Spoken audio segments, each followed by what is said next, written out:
When I first moved to that dusty college city near the state line, I thought I was trading monotony for excitement. I was in my mid-20s, too young to know better and too old to have any other excuse. The town had this reputation, one of those places where you could feel like the hangover lingering out in the air, even on a Tuesday morning. Bars outnumbered any church, and the police really didn't seem to bother too much with noise complaints, unless somebody was literally getting stabbed. It was a perfect place for somebody like me, a guy who didn't want to look over his shoulder or have any particular plan. I'm not going to name this actual town out of sheer anonymity. I came for work. The pay wasn't great, but it was enough to cover rent and then leave me with enough cash for what mattered to me most, which was booze. Yup, you got it. Of course I love this channel, but let me tell you about the time that alcohol ruined my life and led to some really messed up shit. Those first few weeks were a blur of introductions that I can't remember, streets I couldn't navigate sober. By the time I found my footing though, I had my routine nailed down completely. Monday through Friday, I worked just enough to avoid getting fired. The rest of the time, I drank. My job was this specialty gig, another thing that I won't explain in detail just to keep it under wraps. Again, it paid a decent wage. Your average Joe probably doesn't know how to do it, so I'll leave it at that. Within this town, there was literally a bar for every mood. Divey joints where the floor stuck to your shoes. Places where craft beer menus are way too long to read. Some of them written in chalk on the wall like the intro to Star Wars. Neon hellholes, blaring music so loud that you had to scream to get your order. Personally, I wasn't picky. I was a regular everywhere I went because I never stayed anywhere long enough to wear out my welcome. I'd make small talk with strangers, toss back a few shots, and then disappear off into the night. I didn't keep a lot of friends either. Didn't even try to. Booze was my friend and we hung out every single night. I won't lie, drinking was my coping mechanism. I wasn't escaping anything in particular. No trauma, no heartbreak, nothing too dramatic. Just a dull, gnawing loneliness that I couldn't quite shake. It felt less sharp when I was buzzed, so I stayed that way as much as I could. Flying solo also meant I rarely got into any kind of trouble. I was a friendly drunk, the kind who would laugh too loud and bought rounds for random people that I barely knew, which honestly usually opened up some pretty cool doors. That New Year's Eve, I wasn't planning anything special. I'd been to a couple of parties that week before. I figured I'll just hit those same bars again, maybe find some cheap champagne at midnight. Around 7 p.m., I wandered into a place that I'd yet to try. This narrow, dimly lit bar tucked between a tattoo parlor and a boarded up shop. That smell of stale beer hit me before I even stepped inside. It was all too familiar, comforting even. I figured I'll grab a drink, maybe two, and then move on. The place was half empty, just the way I liked it. I ordered a whiskey neat and scoped out the crowd. There was a couple of older guys hunched over the far end of the bar, a bartender who looked like she'd seen a lot better days, then a table of rowdy 20-somethings near the jukebox. At first I didn't recognize them, but then one of them, a stocky guy with a buzz cut and a voice like gravel, immediately caught my eye. "Hey, you're that dude from Murphy's," he yelled out, pointing at me like I was some long-lost friend. I froze, trying to place him. Murphy's was one of my usual haunts, but the faces kind of all blended together. I played along, smiling and raising my glass. "Yeah, that's me." "Get over here, man," he hollered, waving me over. The rest of the table turned to look, and their faces lit up with drunken enthusiasm. I hesitated at first, but then I figured, why not? It's New Year's Eve after all. What's the worst that could happen? I did recognize a few of them as I walked over. The stocky guy introduced himself as Rob, the face that you kinda can't forget, wide jaw, perpetually flushed cheeks, and a scar just above his left eyebrow that looked like it had a story of its own. The others at the table greeted me like an old buddy. There was Lisa, a tall, funky woman with this armful of mismatched tattoos, and her boyfriend, Caleb, who seemed more focused on his drink than the conversation itself. Two other guys whose names I didn't quite catch. They were already slurring their words, clearly a couple of rounds ahead of me. They made room for me at the table, and before I could say anything else, Rob was sliding a fresh beer in front of me. "This first one's on me," he said, grinning. That next hour was blurred together in a haze of laughter, clinking glasses, and shouted stories. I could barely follow any of them over the jukebox, though. It was the kind of easy camaraderie that comes when everybody's 3 drinks deep and pretending the new year will be different this time. That's what I think it is, a big charade for adults, a way to commiserate and play make-believe. "You know," Rob said at one point, leaning in close enough that I could smell the whiskey on his breath, "this place is dead. I'm throwing a party at my house after this, a real party. You should come." Lisa and Caleb immediately cheered their approval. The others nodded along. Again, I found myself hesitating. The idea of a house party was kind of appealing, but I wasn't sure I knew these people well enough. Still, I guess it was better than bar hopping alone. "You know what? Yeah, why not?" I said, lifting my beer in this half-hearted toast. "Hell yeah!" Rob slapped me on the back hard enough to make me cough. He scribbled his address on a napkin, followed by this crude map, a mess of blocky letters and arrows. "We'll head out in a bit. Finish your drink." It didn't take too much longer after that for the group to settle their tab and then file out into the night. The cold air was a slap to the face after that bar's smoky warmth. Rob stood out in the street, barking directions to everybody like a drill sergeant. Apparently his house wasn't far, just a couple of miles through some back streets. Most of the group decided to walk, but I opted to take my car, figuring it'd be way easier to leave if things got too rowdy. I parked a block away just in case. Their neighborhood was a patchwork of sagging fences, overgrown yards, and houses that looked like they'd seen much better decades. Rob's place stood out only because it was lit up like a Christmas tree. Every window was glowing and music was thumping faintly through the walls. The front door stood wide open, spilling light and noise out onto the cracked sidewalk. I stepped inside and was immediately slapped by that sour tang of beer and something else, something metallic. The living room was cluttered with mismatched furniture, scattering of empty beer cans. It was almost empty of people, too.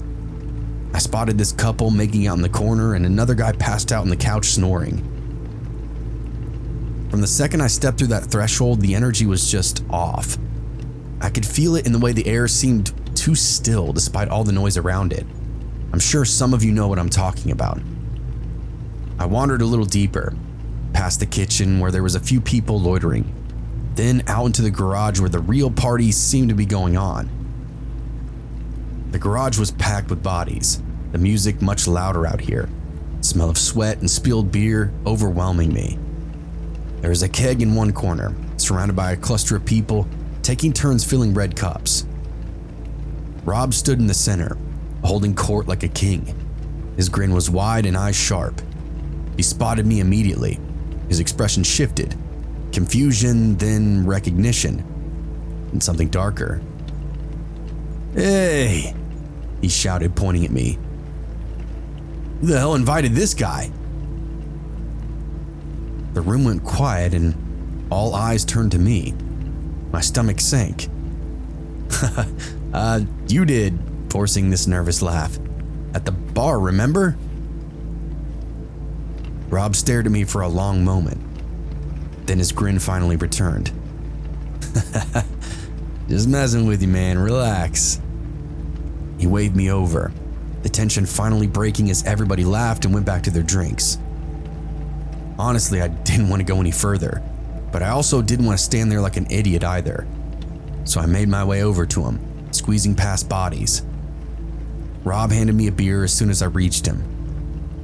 "Here," he said. "Drink up." I took it, though something didn't feel quite right. The way he continued to stare at me, almost like he was sizing me up. I tried to downplay my nerves, raised the cup to my lips, but before I could take a sip, his hand shot out and grabbed my wrist. "What's your name again?"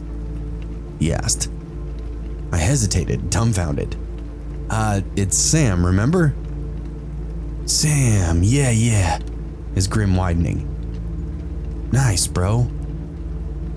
And then he punched me. It happened so fast I didn't even register the pain at first. His fist connected with my nose, a sharp crack that sent stars exploding across my vision. I stumbled back, clutching my face, blood already streaming through my fingers. There's no holding back. He straight up whipped my ass. I was in disbelief. I'd never been hit like that before. "Surprise!" Rob shouted, laughing. The others joined in, their laughter a jagged chorus that cut through the music. Before I could recover, somebody else kicked me in the ribs, knocking the wind out of me. Another blow, then another until I was on the ground, curled up and trying to protect my head. They were all shouting things that I couldn't quite make out. Their voices were blending in with the pounding music. Fists and feet continued to rain down on me, each hit sending this fresh wave of pain throughout my body. I genuinely thought I was going to die lying right there, beaten to death in some stranger's garage. Finally, the assault stopped and I just lied there, gasping for breath, every inch of me screaming out in agony. Rob then appeared over me, his face with a mask of mock and concern. "Happy New Year, buddy," he said, his voice dripping with venom. The hell did I just walk into? Why? Spoiler, to this day, I still don't have any idea. I think Rob pegged me for a new guy and just wanted to feel some kind of power. Two of them grabbed me under their arms, dragged me across the floor. My legs scraped against the concrete, every movement a fresh new wave of agony. They hauled me out to the front door and then unceremoniously tossed me down the steps, laughing as I hit the ground. I lied there for what felt like hours, my body throbbing with pain. That cold concrete of the sidewalk was just pressed against my cheek, and I could feel the blood pooling up in my mouth. My ears rang, and I could still hear muffled laughter and music pouring from the house. I forced myself to sit up, wincing at every movement.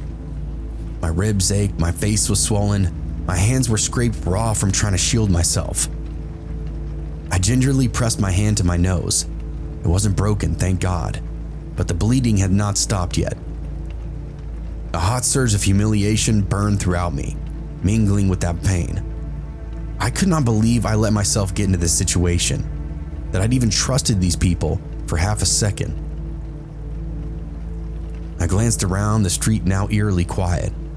The faint buzz of fireworks crackled off in the distance, a reminder that the rest of the world was still celebrating. But for me, the new year had started with blood and bruises, and the irony was not lost on me.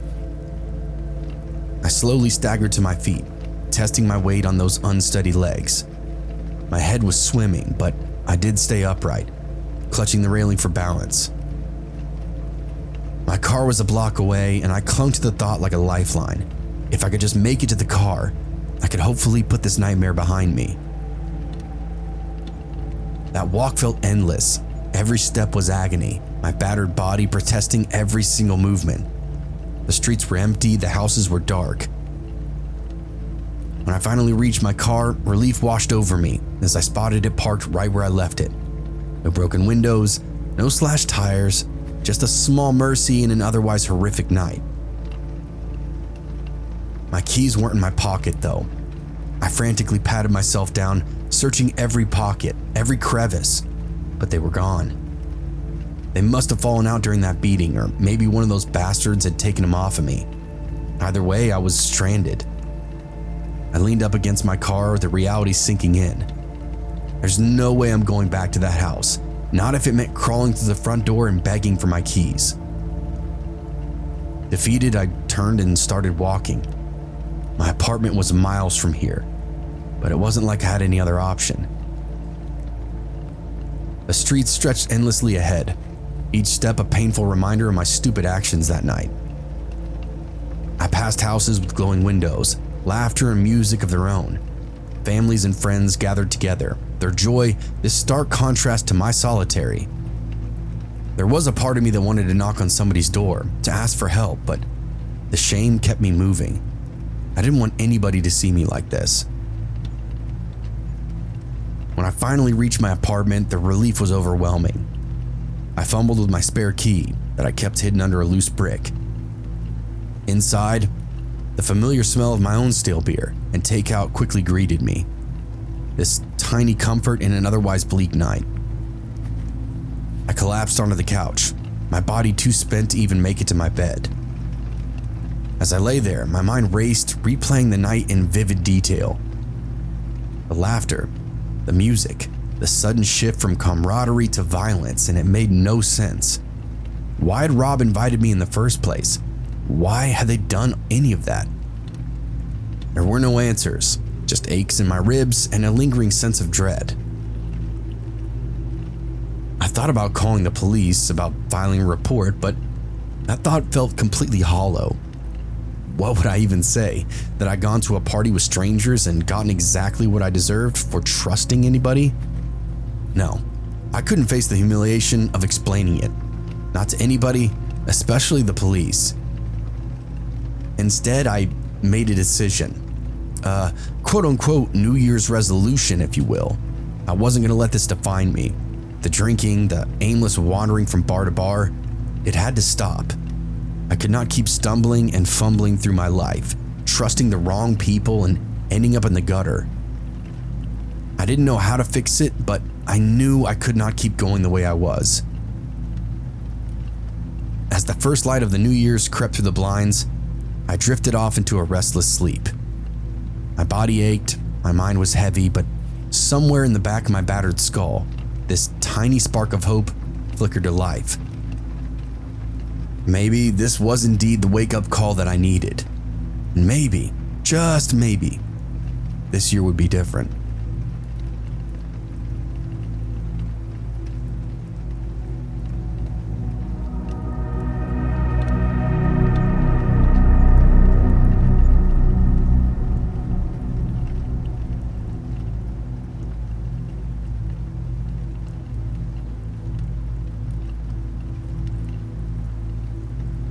I've worked bars for most of my adult life. It's not glamorous, but it did pay the bills and give me plenty of stories to tell, some funny and some horrifying. The bar I ended up working at the longest was called the Copper Rose, though there wasn't anything rosy about it. It sat inside the oldest building in town, a hulking brick monstrosity that was half held together by nostalgia and the sheer will of its own patrons. The owner, a wiry man named Lou with a pencil mustache and a taste for cheap cigars, liked to play up the history of the place itself. "It's upscale," he'd say, gesturing to the cracked leather booths and tarnished brass fixtures. "It's a piece of class in this blue-collar town, come on now." Class my ass. Most of our regulars were ranch hands, mechanics, and the odd trucker passing through. On any given night, you could find bikers in leather jackets popping up against a bar, nursing beers and telling stories that made my stomach churn. Every now and again, somebody from the fancier part of town would wander in, usually on a dare or because every other place was closed. It would never stay long. The Copper Rose was not a place for the timid. I'd been there for about 6 years when this particular story took place. It was New Year's Eve. The bar was packed. Lou had gone all out with the decorations. Strings of gold and silver tinsel drooped from the ceiling, and a banner behind the bar that read, Happy New Year, 1999, in these gaudy, glittery letters. We had these little plastic champagne flutes for midnight toasts. Not that really anybody cared. Most of the regulars were already deep into their whiskey and beer. I was on my third shift of the week, and my feet ached from standing for hours on end. The air was already thick with cigarette smoke, and the jukebox was blasting something by AC/DC as the bass reverberated through my chest.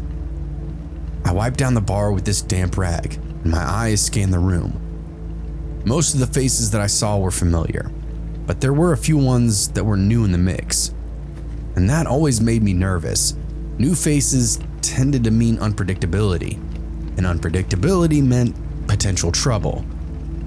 By 10 p.m., the place was getting really rowdy.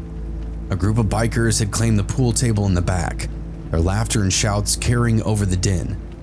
One of them, a stocky guy with a skull tattoo on his neck, was arguing with the local rancher named Rick. Now, Rick was a regular, big broad-shouldered guy with a cowboy hat that he never took off, even indoors.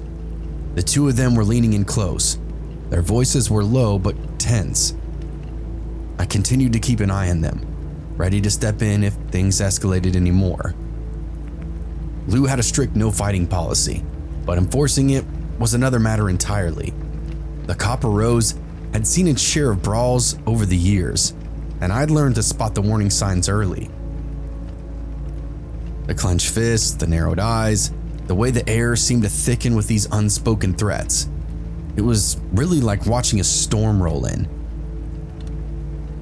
As the night wore on, I just tried to focus on my work, pouring drinks and counting change, pretending not to notice the way Rick and that biker kept glancing at one another.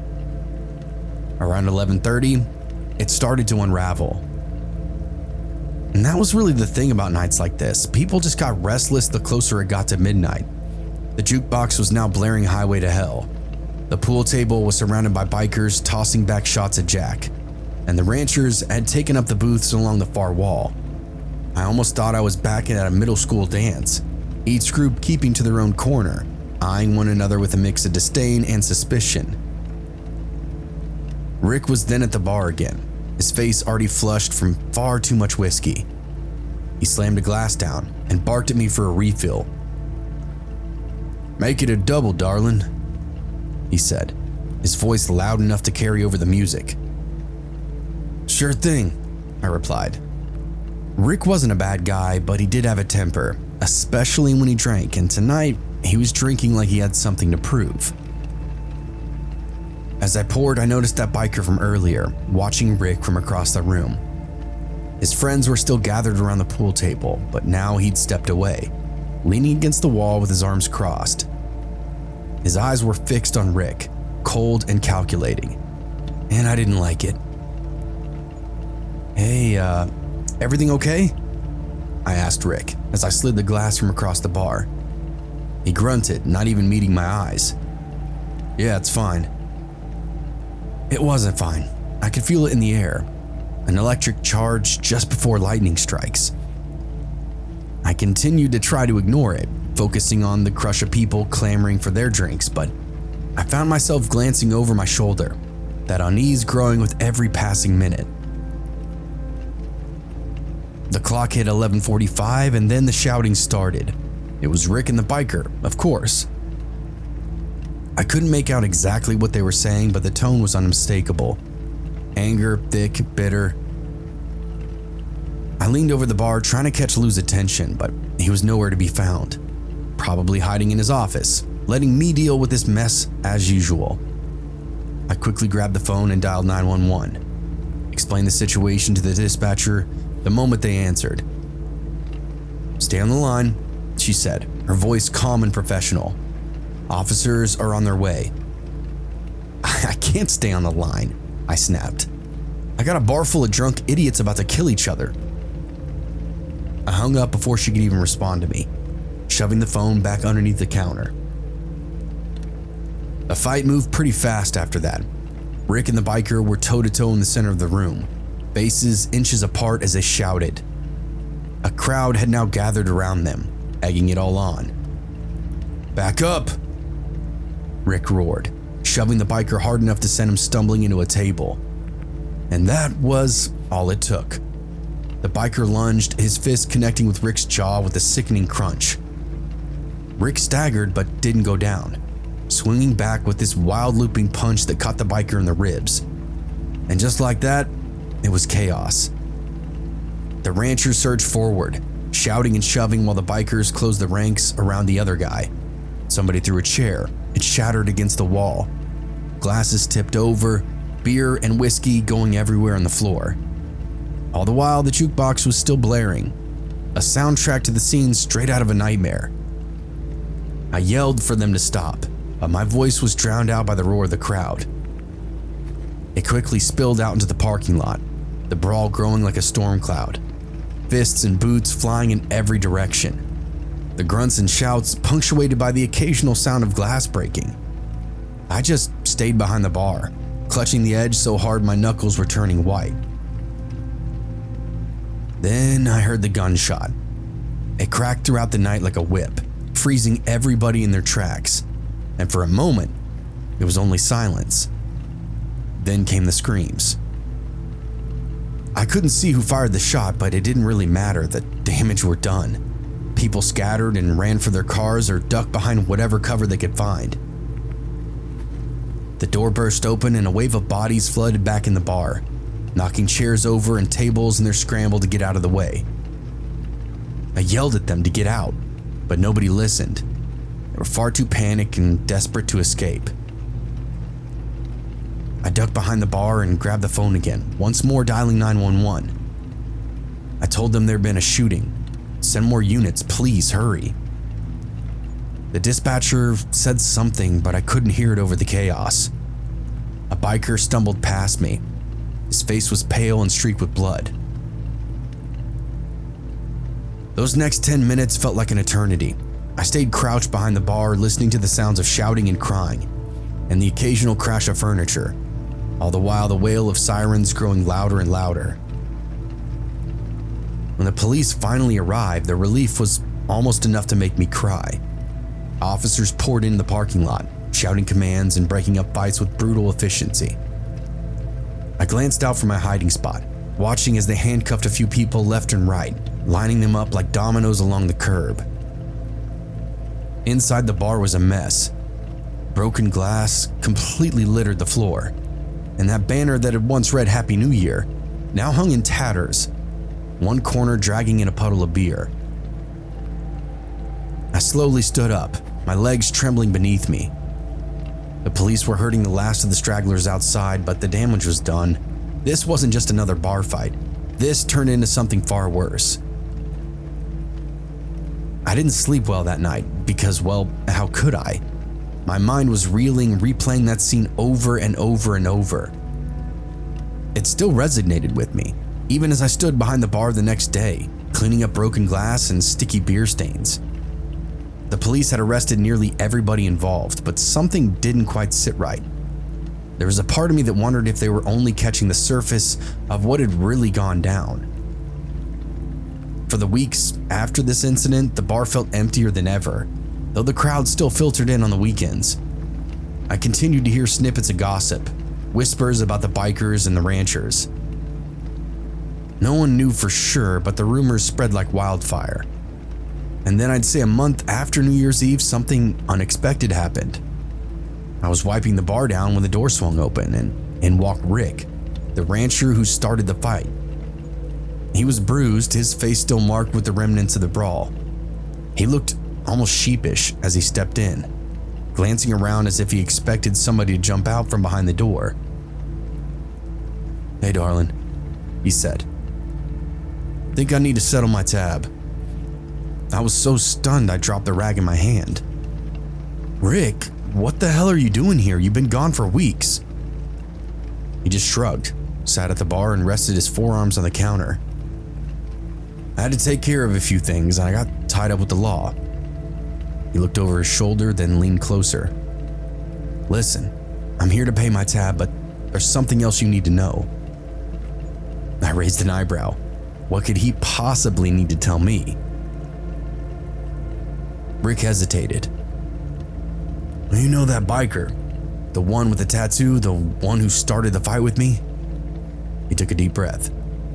Well, he didn't survive that shooting. I froze. What? He nodded grimly. One of my guys, a real hothead, pulled the trigger. I didn't see it at the time, but I heard all the rumors. I was told the biker didn't make it, and that's why the police came down so hard. A few of the guys got real nervous after that. But you're still here, I said. Aren't you afraid of getting caught up? Rick shifted uncomfortably, tapping his fingers on the bar. No, you don't understand, darling. We've all had to keep our mouths shut. Everybody at the bar that night. They know who's involved. But the cops never got the full story, and the bikers, well, they want to keep it quiet. Some of them paid up their tabs and some didn't, but the rest of us? He paused. They know my face, and of course I'm terrified. I'm leaving town for a few weeks. Those assholes could roll back at any time and bury me. I felt a chill run down my spine, dread creeping up from my stomach.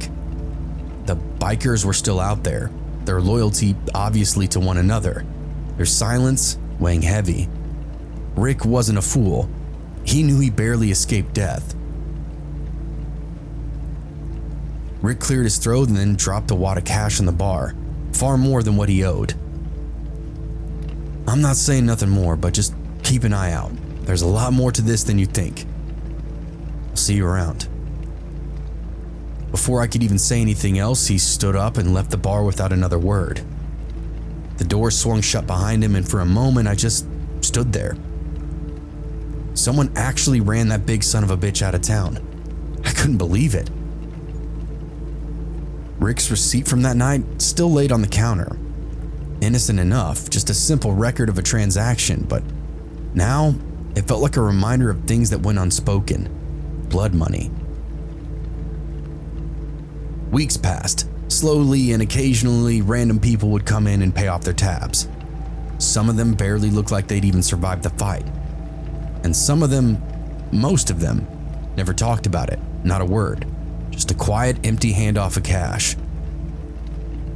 Then, almost as quickly as it all started, the bar seemed to return to normal.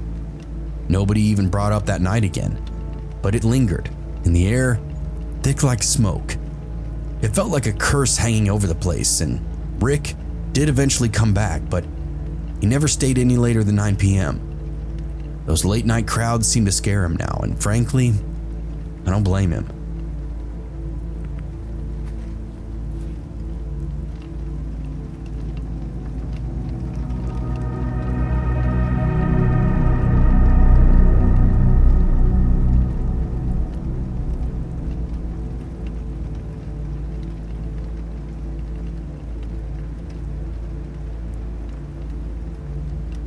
It wasn't supposed to happen like this. It was supposed to be this night of freedom, a night where the rules didn't really matter. The hours would blend together in a haze of music, laughter, and a reckless joy that you only get at 17. My parents went out of town for the weekend, leaving me alone in the house for New Year's Eve. They trusted me, or maybe they didn't care. Either way, this was my chance. I'd been planning this party for weeks, and that anticipation every day was killing me, but by the time December 31st rolled around, I now had everything in place. I secured a decent amount of alcohol, nothing too fancy, it would get the job done. There was some weed, of course. It wasn't a party without it. Some snacks, extra chairs, coolers filled with beer. Even rigged up a nice playlist, mixing everything up from the 90s grunge to the modern day rap. Music is key. You don't throw a party without thinking about the soundtrack. I told everybody to keep it on the down low. The last thing that I needed was to get busted before the night even started. But I made it clear to the people that I trusted, the people that I actually liked, that this was going to be the kind of night that you'd remember forever. The kind of night you might tell your grandkids about, except you'd never tell them the full story because, well, some of the things that were going to happen you just wouldn't say out loud. When that evening finally arrived, the house was a ticking time bomb. The first guest showed up around 6, just as planned. A couple of my good friends, a few girls from my history class. Nothing too wild because, well, the vibe was already starting to buzz with potential. As the clock wound its way toward 10, the house began to fill up. More people arrived, some people I knew well and others barely at all. My friends were laughing, talking, and sipping at drinks. By the time the clock struck 10 p.m., it happened. The doorbell rang, and I opened it up to find a group that I definitely didn't invite. A handful of football players, a couple of wrestlers, big guys with muscles that looked like they'd been sculpted by some kind of insane artist. I recognized them, sure, but they were the jocks, the untouchables. They walked in and acted like they owned the place. "Yo, this is the party, right?" one of the players asked. He wasn't even looking at me as he spoke, just barged in, as if he was doing me a favor by gracing me with his presence. I tried to play it off cool. Yeah, it's my place, Nice." He cut me off grinning. "Looks like it's gonna be a good night, eh?" I don't know who invited them, but it was already too late to stop it. Word had spread. The party wasn't just mine anymore. It's theirs too now. And by the looks of it, they were taking over. Even the music changed after that, louder and more aggressive. The jocks started throwing things around like they had the right to do whatever the hell they wanted to. I poured myself a drink, trying to keep my cool. But it wasn't just the noise. It was the way they looked at me, the way they looked at everybody. Like we were all just side characters inside their stupid movie. Like we were nothing. The atmosphere began to get thicker. Dark, like rolling in with the night. You could feel the tension growing, and the alcohol wasn't helping me anymore. In fact, it was making everything feel worse. That's when I realized I was not in control anymore, and I really had no idea what was going to happen next. When the clock hands hit 11 p.m., the house morphed into something that I did not recognize at all. That music was deafening. Couldn't even hear myself think anymore, let alone speak over the chaos. People were even laughing loudly, yelling at each other, dancing like they were in some kind of mindless trance, and well, I was just another face in the crowd, a face who suddenly felt like he didn't belong in his own house. The football and wrestling teams had just taken over completely. At first, I thought maybe I'd get lucky and they'd just grab a drink and leave, but that was a joke in my own mind. The party was theirs now. They tossed drinks back without a second thought, crushed beer cans beneath their boots, and then shouted at one another like animals. They had the confidence and bravado, like they were literally the kings of the world, and this was their kingdom. I slid through the crowd, trying to find somebody I knew, somebody who could tell me that this wasn't going off the rails completely, but the more I pushed, the more I felt like the walls were closing in around me. The guys from the football team were everywhere. They'd taken over the living room and were pushing people out of their way. "Hey you!" one of them shouted at me from across the room. His voice was slurring. He had this huge grin plastered on his face. "You look like you're in charge, right? Where's the drinks at?" I felt a lump form up in my throat. I tried to remain calm and remind myself that this is just a party and parties sometimes get crazy, but this wasn't just crazy, this is turning quickly into something else. "Yeah, I got them," I said, pushing through the crowd, heading for the kitchen. By the time 11:30 hit, I could tell the night was slipping away from me. People I didn't know were everywhere, pushing past me like they now owned the place. This wasn't a party anymore, it was an invasion. Then a loud crash reverberated through the house, followed by a booming voice. "The hell is this?" I turned to see two massive figures, a quarterback and his linebacker buddy, tossing chairs aside. They'd stormed into the kitchen, shoving people out of their way. "Yo, what the hell?" I said, stepping forward, trying to be the voice of reason, but they just laughed, and one of them spit in my face. "Shut up, dude. This is our spot now," the quarterback sneered, grabbing a bottle of vodka and taking this long swig. "You don't get to decide shit, okay? We'll fuck you up." My chest tightened for the first time all night, and I felt that all too real sting of panic. I tried to keep my voice level and assert myself. No, this is my house and you all need to leave. He just shook his head. Nah, this is our house now, dipshit, so get the hell out of here if you don't like it. I couldn't believe it. I'd spent so much time planning this all, so much energy on making this night something legendary. And here they were, stomping all over it like it was nothing. I felt my adrenaline kick in and I felt my blood boil. I'd never been that disrespected in my entire life. Listen, I said. This is my party and I'm asking you to leave. Go. Do you want me to call the cops? I don't really know what I expected, but it sure as hell wasn't what happened next. He grabbed me by the shirt and yanked me out the back door, throwing me into the cold air night. My body hit the ground with a numbing thud and my head began to ring. I staggered up to my feet, heart racing, hands trembling. The hell am I supposed to do now?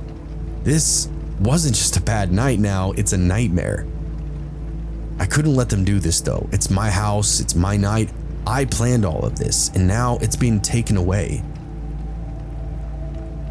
I looked around frantically and my eyes landed on the garage. I ran, not thinking, just feeling the need to do something, anything to regain control. The door was slightly ajar and there it was, a baseball bat. I grabbed it without thinking, feeling the weight of it in my hands. It wasn't much, I know, but it was still something.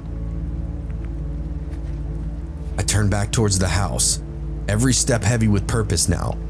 The guys were still outside laughing and talking. They didn't even see me coming. One of the wrestlers spotted me first. "The hell do you think you're doing with that?" he asked, eyes narrowing as he sized me up. I lifted the bat and grinned. "It's not for you," I said, voice shaking but still steady. "It's for all your cars." I quickly took off down the road, their sound of their confusing shouts echoing behind me. They were still laughing, probably thinking I was bluffing, but I wasn't. I took off down the road, the sound of their confused shouts echoing behind me. The first car that I reached was indeed the quarterback's, shiny and brand new and looking far too perfect for my taste. As I swung the bat and hit the windshield, it hit with this satisfying crack, and that sound reverberated through the streets like a gunshot. The laughter stopped. I heard one of the players scream, "That's my mom's car, you're fucking dead, you know that?" I didn't respond, I just swung the bat again, this time at another car, another wrecked windshield. Panic was spreading now, thick and palpable. As the quarterback continued to shout at me, I was past caring. I felt it now, the power of the movement and the control that I've been desperate to find. One of the linebackers yelled at me to stop, rushing for me, but I was already spinning the bat back, narrowly missing his head as he charged. He staggered back, his eyes wide with disbelief. "Listen," I said, panting, filled with pure fucking hate now. "You wanna fuck with me? You wanna fuck with my stuff first? Now get out." There was this long drawn out pause, as if they'd all come to their senses. They looked at each other and started backing off, muttering to one another. Nobody was laughing anymore. The quarterback now stared at me like I was some kind of monster. "You're crazy, man." "Yeah," I said, smiling a little too wide. "I am." And that's when they all stopped pushing, stopped demanding, and left me there standing in the street alone with my chaos. It wasn't over, not yet. I watched them retreat back into their house, their footsteps heavy with defeat, all the while I stood there, holding that bat with a white knuckle grip. When I returned back to the house, it wasn't really funny anymore. Everything had changed now. The atmosphere was completely different, charged with something electric. It wasn't fun anymore. It was tense, thick with fear and uncertainty. Nobody spoke about what happened outside, but everybody knew. As I went back inside, I slid the bat behind the couch in the living room. The house now felt cold and desperate, despite the chaos unfolding around me. People were dancing and laughing still, pretending the night hadn't nearly cracked wide open. When the clock hit midnight, the whole room erupted into cheers, but I no longer felt like celebrating. I wasn't even a part of it anymore. I was a ghost in my own house, watching them all dance around like everything was fine. I left the room and pushed past the crowd, slipping out the back door. I didn't really know what I was doing out there, but I just needed space. It was quiet out there for a while, and that's when I heard something, a faint rustling in the shadows near the back of the house. There was no reason for anybody to be outside at this hour. Nobody should have been following me. I turned, and for a split second, my heart stopped. There, standing just beyond the yard, was a figure, a man tall and broad-shouldered, his face hidden beneath a dark hood. I couldn't see his eyes, but I definitely felt them, and they were on me. I opened my mouth to speak, but no words came out. The figure didn't move or didn't say a word. He just stood there watching. And then, as if he hadn't been there at all, he just went off into the night. I was positive that it was one of the jocks from school, coming back to whoop my ass with nobody around to see. But I have no idea who it was. Maybe it was just some drunken figment in my imagination. I never saw that figure again and didn't have really any issues after that, besides the hangover the next day. I went back inside and found everybody packing up to leave, the jocks included. I think they came up with some bullshit story to tell their parents, and I never really heard anything more about it. And after that night, they didn't mess with me anymore either.